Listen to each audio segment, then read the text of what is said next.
الحمد لله رب العالمين والعاقبة للمتقين والصلاة والسلام على حبيب رب العالمين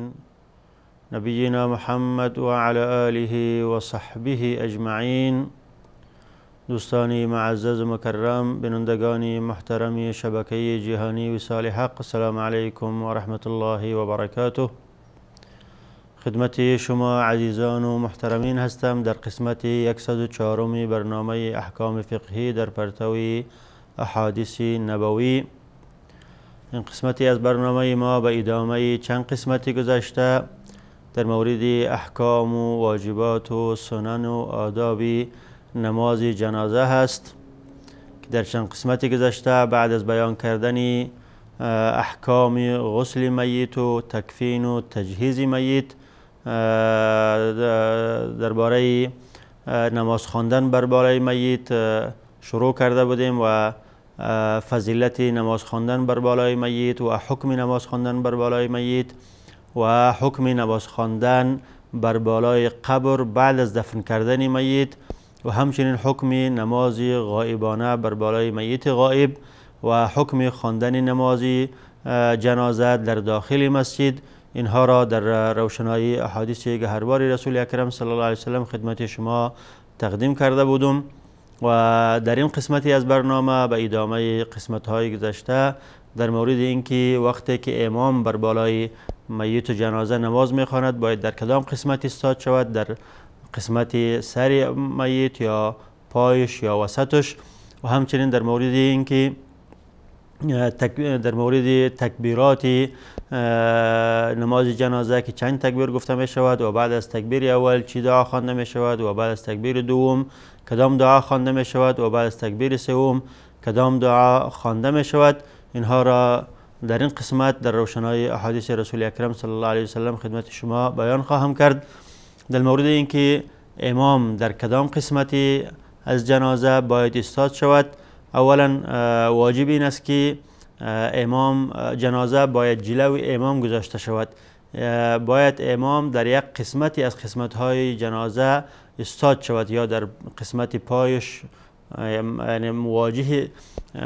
امام یا قسمت پای جنازه بوده باشد، یا سرش و یا سینهش و یا شکمش. در هر قسمتی که ایستاد شود واجب ادا می شود. اما در موردی که کدامش افضل و بهتر است یا کدامش مستحب است که در قسمت سر میت ایستاد شود یا در قسمت سینهش یا در وسطش و یا در قسمت پایش، رأی جمهور و اکثر علما این است که اگر میت یا مرده یا جنازه مرد بوده باشد افضل و بهتر و مستحب است که در قسمت سری از او ایستاد شود، یعنی سر میت مواجه امام بوده باشد. اما اگر مرده یا میت یا تابوت زن و خانم بوده باشد مستحب و افضل و بهتر است که در وسطی از او ایستاد شود، یعنی وسط میت مواجه بوده باشد با امام.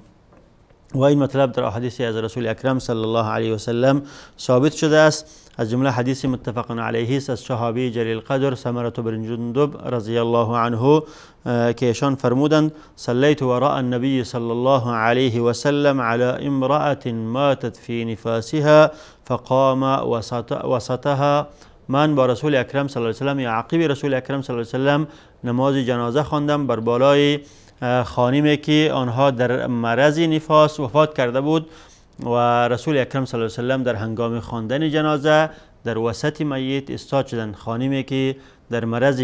نفاس وفات کرده بود رسول اکرم صلی الله علیه و سلم بر بالای از نماز جنازه خواند. این صحابه جلیل قدر میگه که من هم در این جنازه مشترک بودم، اشتراک داشتم و دیدم که رسول اکرم صلی الله علیه و سلم در قسمت وسط تابوت یا جنازه ایستاد شده نماز جنازه را خواندند. و امام ترمذی و امام ابو داود و امام احمد رحمت الله علیهم از صحابی جلیل القدر ابو غالب حنات روایت میکنند، از تابعی جلیل القدر ابو غالب حنات روایت میکنند که ایشان فرمودند شهدت انس بن مالک رضی الله عنه صلى على جنازة رجل فقام عند رأسه فلما رفعت أتي بجنازة امرأة فصلى عليها فقام وسطها. من دیدم که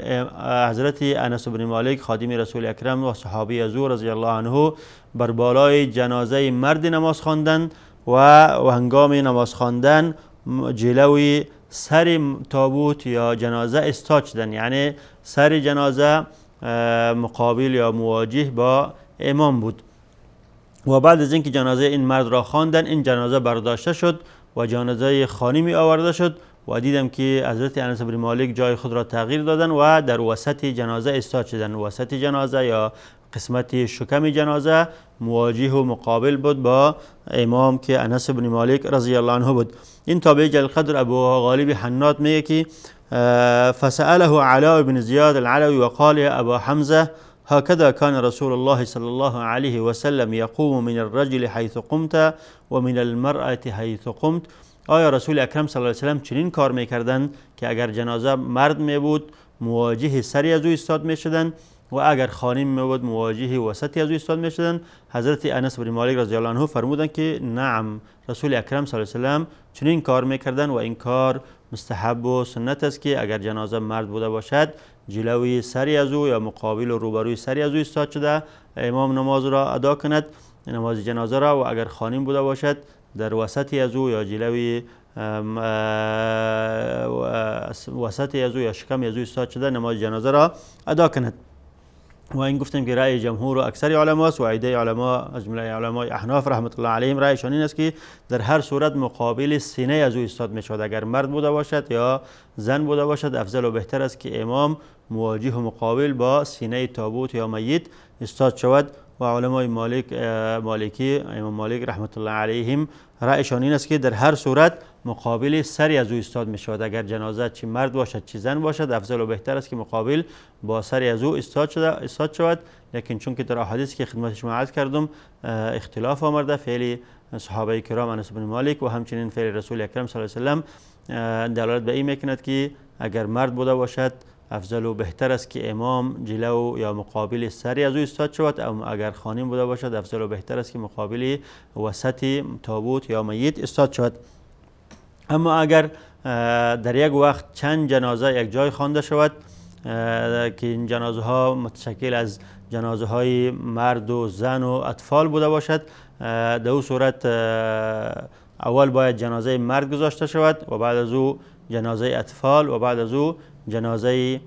خانم ها، اگر در جنازه ها هم اطفال بوده باشد و هم مردها و هم خانم ها، و اگر تنها مرد و خانم بوده باشد اول جنازه مرد گذاشته می شود و بعد از او پشت سر از او جنازه خانم، و همچنین اگر طفل و خانم یک جای بوده باشد اول جنازه طفل گذاشته می شود و بعد از او جنازه خانم. و این سنت و مستحبات، این جمله سنت ها و مستحبات جنازه است و در احادیث بر این امر اشاره شده یا تاکید آمده. از جمله حدیثی که امام نسائی و امام ابو داود روایت میکنند از عمار که مولای حارث بن نوفل است، از جمله تابعین کرام هستند. ایشان فرمودند حضرت جنازه صبی و امرأة فقدم الصبی مما یلی القوم. من حاضر شدم در یک جنازه که در جنازه هم طفل بود و هم خانم بود، دیدم که اول جنازه طفل را گذاشتند و بعد از او جنازه خانم را، یعنی امام جنازه طفل مواجه امام گذاشته شد و بعد از او پشت سر از او جنازه خانم گذاشته شد.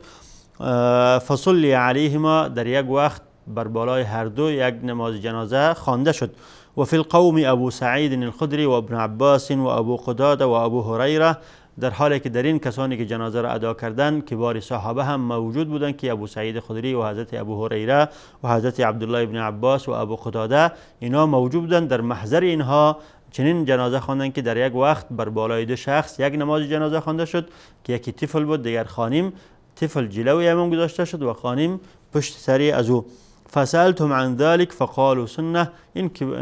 بزرگواران را، این صحابه کرام را من سوال کردم، گفتند که چنین کار سنت است که اگر چند جنازه باشد اشکالی نداره که یک نماز خوانده شود و اگر طفل و خانم بود یک جای بوده باشد اول باید جنازه طفل گذاشته شد و بعد جنازه خانم. و همچنین امام ابو داود و امام بیهقی رحمت الله علیهما از امین تابع جلیل القدر عمار مولای حارث بن نوفل روایت میکنند که ایشان فرمودند ان ام کلثوم بنت علی و ابنتها زید بن عمر اخرجت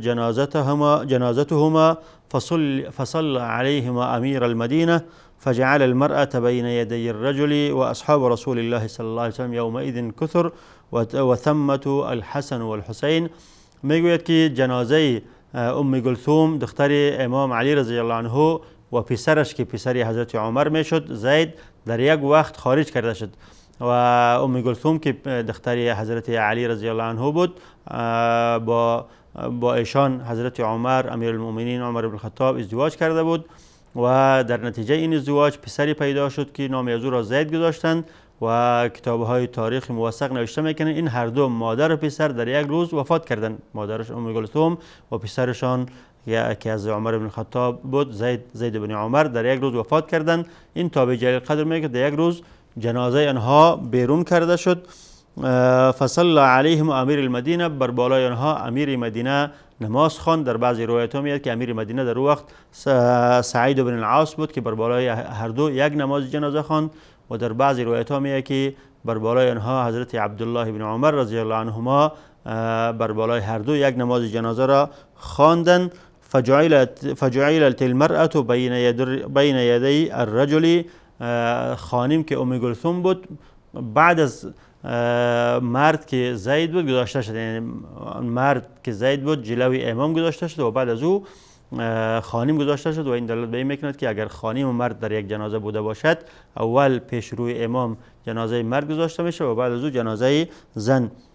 و در این کسایی که جنازه را ادا کردن اصحاب رسول الله صلی الله علیه و سلم بسیار زیاد بودند که از آن جمله حسن حسین هم در آنجا تشریف داشتند و این هم دلالت به این میکند که اگر چند جنازه موجود بوده باشد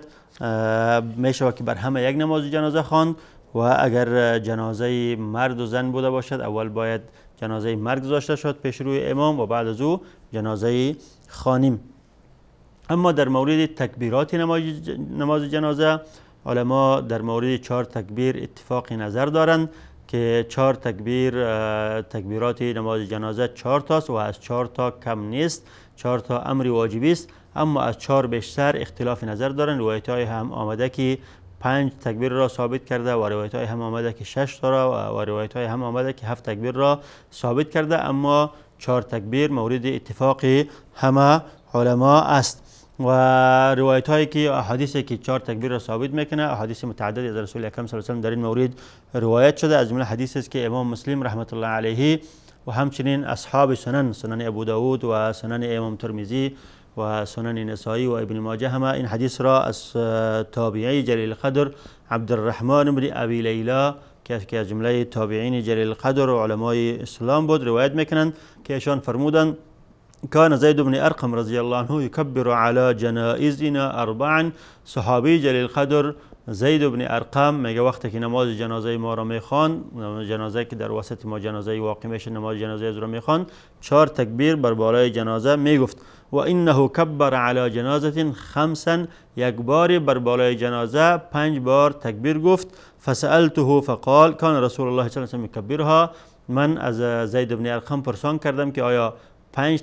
تکبیر هم ثابت است؟ ایشان فرمودند که رسول اکرم صلی الله علیه و سلم 5 تکبیر هم میگفتند. این حدیث دلالت به این میکند که اصلا تکبیرات جنازه 4 تاش مورد اتفاق و واجبی است و جواز داره که 5 تکبیر هم گفته شود و بر 4 تکبیر احادیث دیگری هم دلالت میکند، از جمله حدیث نماز خواندن رسول اکرم صلی الله علیه و سلم بر بالای نجاشی که متفق علیه است و قبلا این را ذکر کردیم که رسول اکرم صلی الله علیه و سلم وقتی که بر بالای نجاشی نماز غایبانه خواندند در او حدیث میگه که فکبر علیه 4، رسول اکرم صلی الله علیه و سلم 4 تکبیر گفتند در نماز جنازه که غایبانه که بر بالای نجاشی خواندند. و همچنین قبلا ذکر کردیم که در موضوع ازی که بر بالای قبر نماز جنازه خوانده می شود حدیث متفق علیه ذکر کردیم که رسول اکرم صلی الله علیه و سلم بر بالای قبر تیر شدند که کان رطبا، قبری که تازه بود نو دفن شده بود. صحابی میگه که فصلى علیه فکبر 4، رسول اکرم صلی الله علیه و سلم بر بالای این قبر نماز خواندند و 4 تکبیر گفتند. و همچنین امام ابن ماجه رحمت الله علیه از حضرت ابو هریره رضی الله عنه روایت میکند که فرمودند ان النبی صلی الله علیه و سلم صلى علی جنازه فکبر اربعا، رسول اکرم صلی الله علیه و سلم بر بالای جنازه نماز خواندند و 4 تکبیر گفتند. بنابراین احادیث جمهور علما و فقها و محدثین و جمهور صحابه کرام و مذاهب اربعه همه به این اتفاق دارند که گفتن 4 تکبیر این واجبی است و اقل کمتر از 4 تکبیر نیست و افضل و بهتر است که بنا به اقتدای رسول اکرم صلی الله علیه و سلم همین 4 تکبیر گفته شود، چون اولا این از تعداد زیادی از صحابه کرام روایت شده است، از راویان بیشتر این 4 تکبیر را روایت کردند و ثانیا از بیشترین صحابه گفتن این 4 تکبیر ثابت شده است که ایشان بعد وفات رسول اکرم صلی الله علیه و وقتی که بر بالای جنازه نماز می‌خواندند به طور یعنی اکثریت همین 4 تکبیر را میگفتند. و سوم اینکه این گفتن 4 تکبیر روایت‌هایش در احادیث صحیحین است، در حدیثی که امام بخاری و امام مسلم او را روایت کرده. و چهارم اینکه روایت های هست احادیث ثابت شده که گفتن 4 تکبیر رسول اکرم صلی الله علیه و 5 تکبیر و 6 تکبیر هم گفتن، لیکن در آخر عمرشان با این 4 تکبیر مداومت کردند. از جمله حدیثی که امام حاکم رحمت الله علیه از ابن عباس رضی الله عنه روایت میکنه که ایشان فرمودن، حضرت عبدالله ابن عباس فرمودن ان نبی صلی الله علیه و سلم آخر ما کبر علی جنازه کبر اربعا، آخرین تکبیراتی که رسول اکرم صلی الله علیه و سلم بر بالای جنازه میگفتند 4 تکبیر بود و در آخر عمرشان به این چیز مداومت کردند. بنابراین افضل و بهتر است که بر بالای جنازه 4 تکبیر گفته شود و احادیث هم آمده که 5 تکبیر و 6 تکبیر و 7 تکبیر را ثابت میکند که بعد از دیدن یک میانه برنامه کوتاه خدمت شما این احادیث را بیان خواهم کرد. با ما باشید.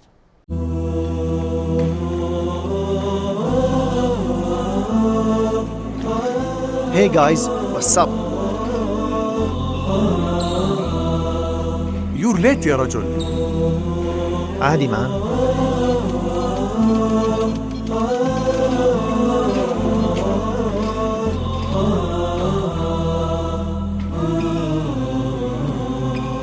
السلام عليكم.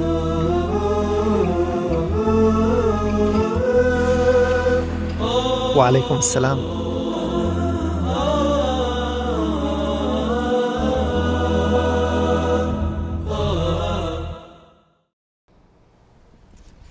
بسم الله الرحمن الرحیم. با سلام مجدد خدمت شما عزیزان هستم. قبل از میان برنامه خدمت شما عرض کردم که در مورد تکبیرات نماز جنازه ورود 4 تکبیر محل اتفاق علماست که از 4 تکبیر کم نیست و جمهور علما از مذاهب اربعه و محدثین و تابعین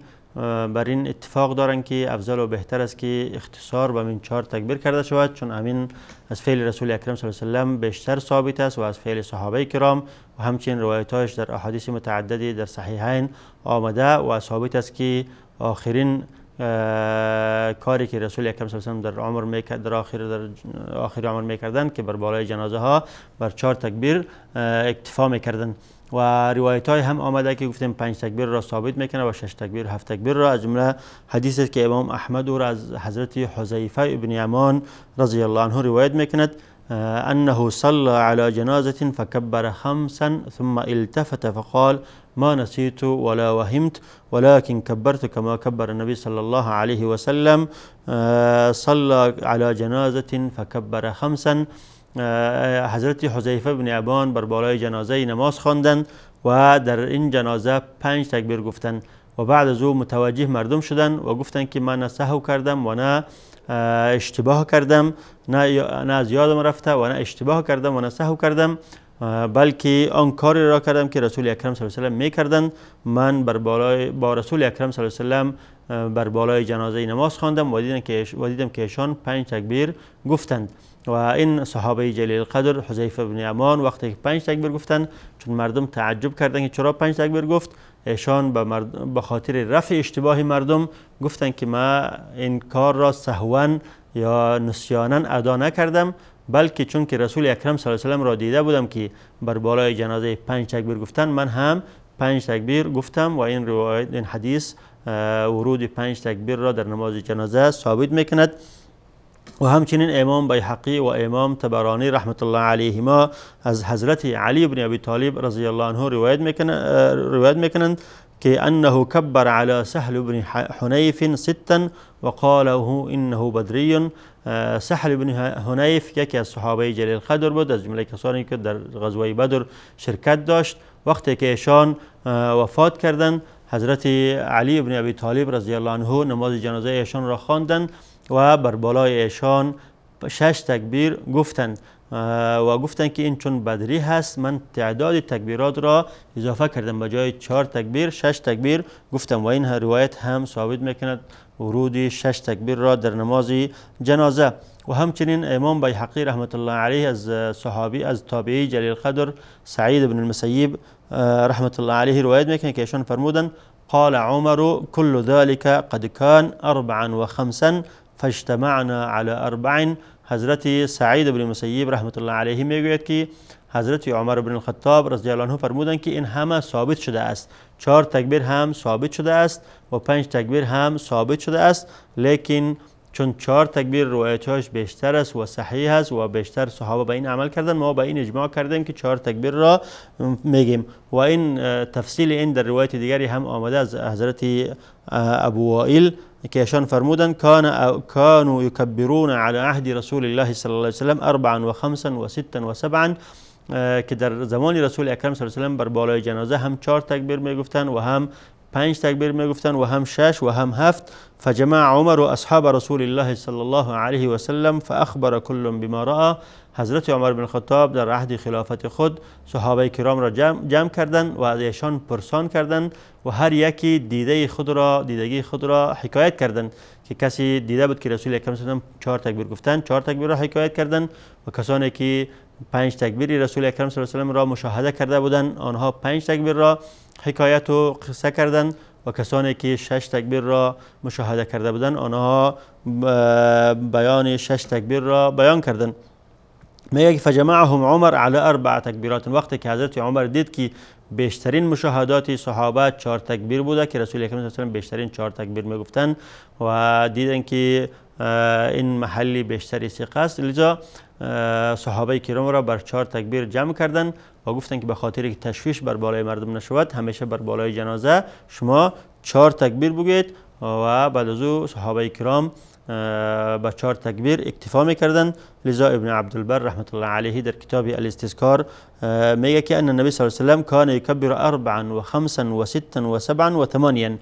رسول اکرم صلی الله علیه و سلم ثابت است که 4 تکبیر هم میگفتند و 5 تکبیر هم میگفتند و 6 تکبیر هم میگفتند و 7 و تا به 8 تکبیر ثابت است. حتی جاء موت النجاشی فکبر 4 تا اینکه نجاشی وفات کرد که در وفاتش در سال 8 هجری بود و رسول اکرم صلی الله علیه و سلم بر بالای آنها که نماز جنازه غایبانه خواندند 4 تکبیر گفتند و ثبت النبی صلی الله علیه و سلم علی 4 حتی توفى. بعد از سال 8 هجری که وفات نجاشی بود و بعد از او تا که رسول اکرم صلی الله علیه و سلم وفات کردند در سال 10 هجری تا به او وقت در سال 11 هجری تا به او وقت رسول اکرم صلی الله علیه و سلم دیگه اکتفا به 4 تکبیر میگفتند و هر جنازه‌ای که میشد اکتفا به 4 تکبیر میکردند. لذا این هم دلالت به این میکند که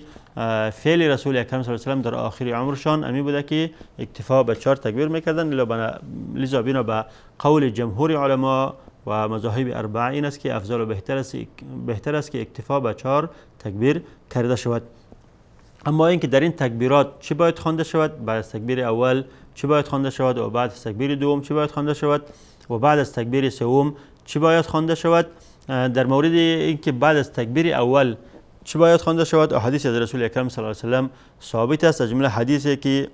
امام بخاری رحمت الله علیه در صحیح خود از صحابی جلیل قدر طلحه بن عبید الله بن عوف رضی الله عنه روایت میکند که ایشان فرمودند صليت خلف ابن عباس على جنازة فقرأ فاتحة الكتاب فقال ليعلموا أنها سنة. من پشت حضرت عبدالله بن عباس رضی الله عنه نماز جنازه خواندم و شنیدم که آنها بعد از تکبیر اول فاتحه الکتاب سوره فاتحه را خواندند و بعد از اینکه سلام گشتاندن گفتن که لیعلموا انها سنه، من این کار را کردم تا که مردم بدانند که این سنت است. و لفظ ظاهری حدیث دلالت به این میکند که حضرت عبدالله ابن عباس کمی آواز خود را بلند کردند تا که مردم بشنوه و تا که تعلیم برای مردم بوده باشه و مردم بدانند که خواندن فاتحه کتاب یا سوره فاتحه بعد از تکبیر اول جنازه این کار از جمله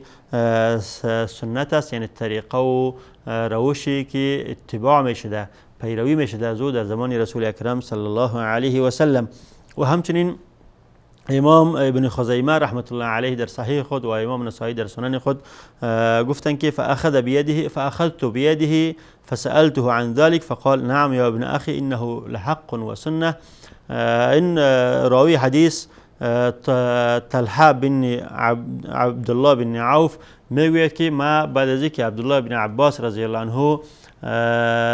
خلاص کردند ما از دست ایشان گرفتم و از ایشان پرسان کردم که خواندن فاتحه الکتاب از جمله امور مسنونه هست. حضرت عبدالله بن عباس فرمودند که بله یا ابن اخی، ای پسر برادرم، انه حق و سنه، خواندن سوره فاتحه در نماز جنازه بعد از تکبیر اول این حق و ثابت است از رسول اکرم صلی الله علیه و سلم و این سنت و روشی اتباع شده هست در زمان رسول اکرم صلی الله علیه و سلم. و همچنین احادیث دیگری از رسول اکرم صلی الله علیه و سلم در این مورد وارد شده، از جمله حدیثی که امام ابن ماجه رحمت الله علیه از ام شریک رضی الله عنها روایت میکنه که ایشان فرمودند امرنا رسول الله صلی الله علیه و سلم ان نقرأ علی الجنازه بفاتحه الكتاب. امرنا رسول الله صلی الله علیه و سلم ان نقرأ علی الجنازه بفاتحه الكتاب. ما را رسول اکرم صلی الله علیه و سلم امر کردند که در نماز جنازه با از تکبیر اول سوره فاتحه را بخوانیم. و همچنین چون این نماز گفته می شود و نماز بدون سوره فاتحه درست نیست، لذا در این هم سوره فاتحه خوانده می شود. و عده علما رأیشان این است که خواندن فاتحه واجب نیست اما سنت است، و عده هم گفتند که نه واجب است و نه سنت، بلکه هر دعایی که انسان بخواند اشکالی ندارد، چون امام بیهقی رحمت الله علیه از ابن مسعود روایت میکند که ایشان فرمودند لم یوقت لنا رسول الله صلی الله علیه و سلم قراءة فی صلاة الجنازه. رسول اکرم صلی الله علیه و سلم برای ما قرائت سوره معینی را در نماز جنازه تعیین نکردند که بعینه یک سوره را بخوانیم، بل قال کبروا اذا کبر الامام، بلکه گفتند که هر هنگامی که امام تکبیر میگوید شما هم تکبیر بگویید. واختر من اطایب الکلام ما شئت، و هر سخن خوب یا دعا و ادعیه خوبی که شما میخواهید او را در نماز جنازه بخوانید. گفتند که بنا به این حدیث خواندن سوره فاتحه نه واجب است نه سنت، بلکه اگر خوانده شود خوب است و اگر برای از او دعای دیگری هم خوانده شود اشکالی ندارد. لیکن جمهور علما رأیشان این است که خواندن سوره فاتحه در نماز جنازه و از تکبیر اول عده علما گفتند که واجب است و عده علما هم گفتند که سنت است، بنا به احادیثی که از رسول اکرم صلی الله علیه و سلم ثابت شده بود که یکی از آنها را امام بخاری روایت کرده بود و دیگری را امام ابن خزیمه و امام نسائی و احادیث صحیحه است. و بعد از تکبیر دوم، وقتی تکبیر دوم گفته می شود درود بر رسول اکرم صلی الله علیه و سلم فرستاده می شود و این فرستادن درود با خواندن فاتحه در حدیث دیگری از رسول اکرم صلی الله علیه و سلم ثابت شده است و حدیث را امام شافعی رحمت الله علیه در مسند خود از ابو امامه بن سهل روایت میکند که ایشان فرمودند که مردی از اصحاب رسول اکرم صلی الله علیه و سلم به ایشان خبر دادند که ان السنة فی الصلاة علی الجنازه، سنت در نماز جنازه این است که ان یکبر الامام ثم یقرأ بفاتحه الكتاب، اول امام تکبیر میگوید و بعد از تکبیر اول فاتحه الكتاب را میخواند، سوره فاتحه را میخواند سرا، این فاتحه را با آوازی آهسته میخواند، سرا میخواند. ثم يصلي على النبي صلى الله عليه وسلم، بعد از او بعد از تکبیر دوم درود بر رسول اکرم صلی الله علیه و سلم میفرستد و یخلص الدعاء للجنازه فی التکبیرات، و بعد از تکبیر سوم خالصانه برای میت یا برای مرده دعا میکند. و این هم دلالت به این میکند که بعد از تکبیر اول که سوره فاتحه خوانده می شود و بعد از تکبیر دوم درود بر رسول اکرم صلی الله علیه و سلم فرستاده می شود و افضلین درود ابراهیمی است که اللهم صل علی محمد و علی آل محمد كما صليت على إبراهيم وعلى آل إبراهيم إنك حميد مجيد وبارك على محمد وعلى آل محمد كما باركت على إبراهيم وعلى آل إبراهيم إنك حميد مجيد. درودی که ما در 5 وقت نماز را میخوانیم و این افضل ترین درودی است که از رسول اکرم صلی الله علیه و سلم ثابت شده است و افضل و بهتر است که همین درود بعد از تکبیر دوم در نماز جنازه هم خوانده شود. و اینکه چی میخوانیم بعد از تکبیر سوم، کدام دعا باید خوانده شود، این را انشاءالله در قسمت آینده خواهم بیان کرد، چون در اینجا وقت برنامه ما به پایان میرسد. تا به قسمت آینده با شما خداحافظی میکنم. الله حافظ و نگهبانتان. و السلام علیکم و رحمت الله و برکاته.